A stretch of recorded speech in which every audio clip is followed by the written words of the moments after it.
Saudara-saudaraku yang terkasih, selamat berjumpa di Renungan Harian di channel Katolik kita.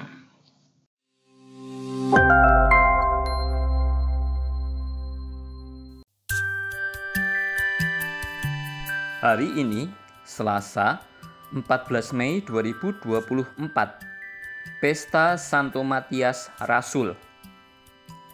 Bacaan pertama. Bacaan diambil dari Kisah Para Rasul, bab 1, ayat 15 sampai dengan 17, dilanjutkan ayat 20 sampai dengan 26. Pada waktu itu berdirilah Petrus di tengah saudara-saudara yang sedang berkumpul, kira-kira 120 orang banyaknya. Ia berkata, "Hai saudara-saudara, harus digenapi nas kitab suci yang disampaikan Roh Kudus dengan perantaraan Daud tentang Yudas, pemimpin orang-orang yang menangkap Yesus itu. Dahulu ia termasuk bilangan kami dan mengambil bagian di dalam pelayanan ini. Sebab ada tertulis dalam kitab Mazmur, biarlah perkemahannya menjadi sunyi dan biarlah tidak ada penghuni di dalamnya. Dan lagi, biarlah jabatannya diambil orang lain.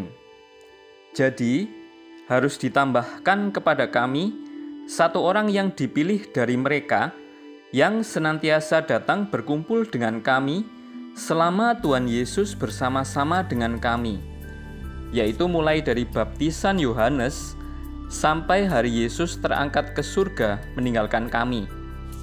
Bersama kami, ia harus menjadi saksi tentang kebangkitan Yesus." Lalu mereka mengusulkan 2 orang, Yusuf yang disebut Barsabas dan juga bernama Justus, dan Matias. Mereka semua lalu berdoa, "Ya Tuhan, Engkaulah yang mengenal hati semua orang. Tunjukkanlah kiranya siapa yang Engkau pilih dari kedua orang ini untuk menerima jabatan pelayanan, yaitu kerasulan yang ditinggalkan Yudas, yang telah jatuh ke tempat yang wajar baginya." Lalu mereka membuang undi bagi kedua orang itu, dan yang kena undi adalah Matias. Dengan demikian, Matias ditambahkan kepada bilangan ke-11 rasul. Demikianlah sabda Tuhan. Syukur kepada Allah. Bacaan Injil. Bacaan diambil dari Injil suci menurut Yohanes, bab 15, ayat 9 sampai dengan 17. Pada perjamuan malam terakhir, Yesus bersabda kepada murid-muridnya, "Seperti Bapa telah mengasihi aku, demikianlah juga aku telah mengasihi kamu. Tinggallah di dalam kasih-Ku itu. Jikalau kamu menuruti perintah-Ku, kamu akan tinggal dalam kasih-Ku, seperti aku menuruti perintah Bapa-Ku dan tinggal dalam kasih-Nya. Semuanya itu Kukatakan kepadamu, supaya sukacitaku ada di dalam kamu, dan sukacitamu menjadi penuh.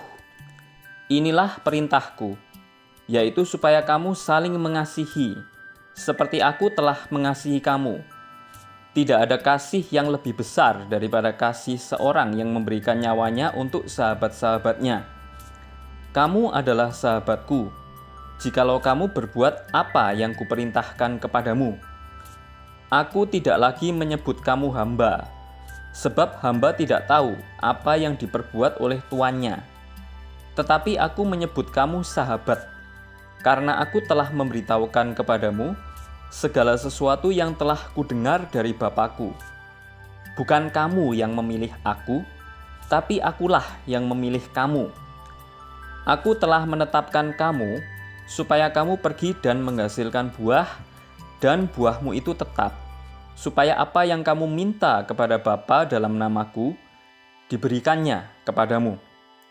Inilah perintah-Ku kepadamu, kasihilah seorang akan yang lain." Demikianlah sabda Tuhan. Terpujilah Kristus. Dalam bacaan pertama, Matias ditambahkan dan masuk ke dalam kelompok 12 rasul, menggantikan Yudas Iskariot. Kelompok 12 rasul ini memainkan peran penting dalam karya pelayanan dan pemberitaan Injil. Dalam bacaan kedua, Yesus memberi perintah supaya kita saling mengasihi satu sama lain. Kita harus belajar untuk mengasihi seperti Dia mengasihi kita, menjadikan Dia sebagai sahabat, hidup menurut ajaran kasih-Nya. Hari ini kita merayakan pesta Santo Matias, Rasul. Dia terpilih menjadi rasul menggantikan posisi Yudas dan menerima jabatan pelayanan dan kerasulan. Di tengah dunia saat ini, sangat sulit ditemukan orang-orang seperti Santo Matias, rasul yang merelakan diri untuk tugas pelayanan. Sebagian besar orang lebih memilih mementingkan diri sendiri dan mengabaikan karya kerasulan Kristiani. Belajar dari Santo Matias Rasul, marilah kita rela memberikan diri kita bagi karya kerasulan menurut status dan cara hidup kita masing-masing. Keluarga adalah sekolah cinta. Kelahiran dan kehidupan Yesus di tengah keluarga menggarisbawahi pentingnya keluarga sebagai medan utama untuk mengajarkan kepada manusia cinta agape. Anak-anak yang hidup dan berkembang dalam suatu keluarga bisa merasakan, mengamati, dan mengalami apakah cinta orang tua mereka, baik cinta antara ayah dan ibunya, maupun cinta orang tua kepada anak-anak, mempunyai kualitas cinta agape atau tidak. Saat-saat orang tua bersedia menomorduakan egonya demi kebahagiaan pasangan atau anak-anak, merupakan saat-saat pengamatan, pengalaman, dan pendidikan cinta bagi anak-anak. Sebaliknya, saat-saat ego seorang ayah atau ibu dinomorsatukan dengan mengorbankan perasaan dan kebutuhan pasangan atau anak-anak adalah saat-saat anak-anak merasa, mengamati, dan mengalami tidak dicintai. Pengalaman dicintai atau tidak dicintai inilah yang akan memberikan pendidikan positif atau negatif dalam keluarga, yang akan berpengaruh besar dalam pembentukan kepribadian anak di kemudian hari. Sejauh anak mengamati, merasakan, dan mengalami sikap dan perilaku orang tua yang rela berkorban demi kebahagiaan pasangan dan anak-anaknya, sejauh itu pula keluarga menjadi sekolah cinta. Sebaliknya, jika egoisme orang tua terlalu menonjol, keluarga menjadi medan pendidikan negatif. Singkatnya, cinta agape hanya bisa ditanamkan pertama-tama lewat teladan. Medan pendidikan negatif ini akan diperparah jika anak mengamati atau mengalami kekerasan dalam keluarga dalam berbagai bentuknya, verbal, emosional, fisik, dan seksual. Bertumbuh kembang dalam keluarga yang penuh kekerasan merupakan pengalaman yang mengerikan. Marilah kita berdoa. Ya Tuhanku, perintah cinta kasih senantiasa tertanam bagi umat yang Kau kasihi. Aku pun merasakan jatuh bangun dalam melaksanakannya. Aku masih memalingkan muka, terlebih kepada sesama yang berseberangan denganku. Namun aku yakin akan rahmat kerahiman-Mu. Semoga esok hari aku menjadi lebih baik dari hari ini. Amin. Saudara-saudari yang terkasih, terima kasih atas kebersamaannya dalam renungan harian ini. Kita jumpa lagi di renungan harian berikutnya. Berkah dalam.